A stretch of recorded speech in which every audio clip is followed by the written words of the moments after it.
Hello friend, কেমন আছো তোমরা সবাই? আশা করি খুব ভালো আছো।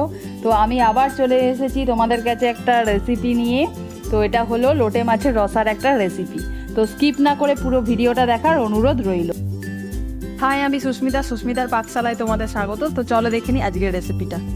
তো বন্ধুরা, প্রথমে আমি নিয়ে নিয়েছি 500 গ্রাম লোটে মাছ, ভালো মতো ধুয়ে পরিষ্কার করে নিয়ে তারপর আমি এর মধ্যে দিয়ে দিচ্ছি 1 চামচ নুন, 1 চামচ হলুদ গুঁড়ো আর 2 চামচ ভিনেগার দিয়ে ভালো মতো আমি ম্যারিনেশন করে মাছগুলোকে 1 ঘন্টার জন্য রেখে দেবো।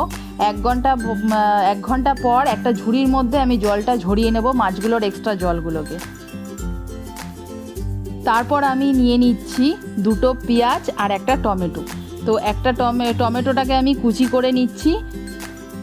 টমেটো কুচি করার পর আমি পেঁয়াজগুলোকেও কেটে নেব, একটু মোটা মোটা করেই কাটবো কারণ পেস্ট করতে হবে। তো এরপর আমি নিয়ে নিলাম 2টো রসুন। দেখো বন্ধুরা, আমি এখানে রসুন, টমেটো, কাঁচা লঙ্কা আর পেঁয়াজ নিয়ে নিয়েছি, ভালো করে ধুয়ে পরিষ্কার করে নিয়ে এরপরে সমস্ত উপকরণ আমি একটা পেস্ট বানিয়ে নেব। তো আমাদের পেস্টটা বানানো দেখো বন্ধুরা হয়ে গেছে। তারপর আমি গ্যাসে কড়াই বসিয়ে নিয়ে কড়াইয়ের মধ্যে দিয়ে দেবো সাদা তেল।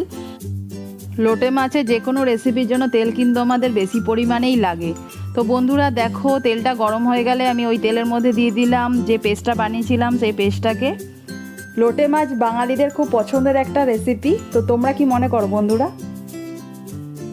তো তারপর আমি দিয়ে দিচ্ছি এর মধ্যে 2 চামচের মতো নুন আর 1 চামচ হলুদ গুঁড়ো। তারপর আমি দিয়ে দিলাম এর মধ্যে ছোট 1 চামচের চিনি। তো চিনি দিলে কিন্তু রান্নার স্বাদটা খুব ভালো হয়, তোমরা চাইলে চিনিটা স্কিপ করে যেতে পারো। আর দেবো 1 চামচের মতো লঙ্কার গুঁড়ো। তো সমস্ত উপকরণ দিয়ে ভালো মতো আমি মিশিয়ে নিলাম সমস্ত উপকরণগুলোকে। এরপর মশলাটাকে আমি ভালো মতো কষিয়ে নেব। তো ভালো মতো কষানো হয়ে গেলে আমি এর মধ্যে দিয়ে দেবো একটু জল। তো জলটা দেওয়ার পর আবারও আমি ভালো করে কষিয়ে নিচ্ছি। মশলাটা যতবার কষানো হবে লোটে মাছের স্বাদটাও কিন্তু বেশ ভালোই হবে। তো দেখো বন্ধুরা, আমার মশলাটা কিন্তু কষে গেছে। আবারও আমি একটু জল দিয়েছি, জল দিয়ে আবারও ভালো মতো কষিয়ে নেবো আমি মশলাটাকে। তো এরপরে আমাদের মশলাটা দিয়ে তেল ছাড়া শুরু করে দিয়েছে।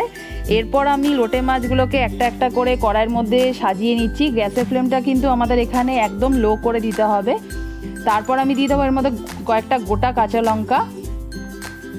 তারপর আমি ঢাকনা দিয়ে ঢেকে রেখে দেবো 10 মিনিটের জন্য। দেখবো আমাদের লোটে মাছ দিয়ে কিন্তু অলরেডি জল ছাড়া শুরু করে দিয়েছে।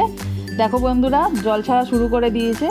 তো এরপর আমি আবারও ঢাকনা দিয়ে ঢেকে রাখছি কিছুক্ষণ। তো জলটা যখন ফুটে যাবে তারপর আমি একটা একটা করে লোটে মাছ আস্তে আস্তে করে উল্টে দেব। খুব সাবধানে এই কাজটা করতে হবে, না হলে একদম ভেঙে যাবে লোটে মাছগুলো। তো দেখো বন্ধুরা, ঝোলটা ফুটে গিয়ে রসা হয়ে গেছে। তো এরপরে আমাদের এর মধ্যে দিয়ে দিতে হবে কেটে রাখা ধনেপাতাগুলোকে। তো ধনেপাতাগুলোকে দেওয়ার পর আমি গ্যাসের ফ্লেমটা এখানে অফ করে দিয়েছি। তো এরপর আমি 5 মিনিটের জন্য ঢাকনা দিয়ে ঢেকে রাখছি। আমাদের লোটে মাছের রসা কিন্তু একদম রেডি বন্ধুরা। তো তোমরা বাড়িতে এটা অবশ্যই ট্রাই করো আর আমাকে কমেন্টে অবশ্যই জানাবে যে তোমাদের কেমন লেগেছে রেসিপিটা।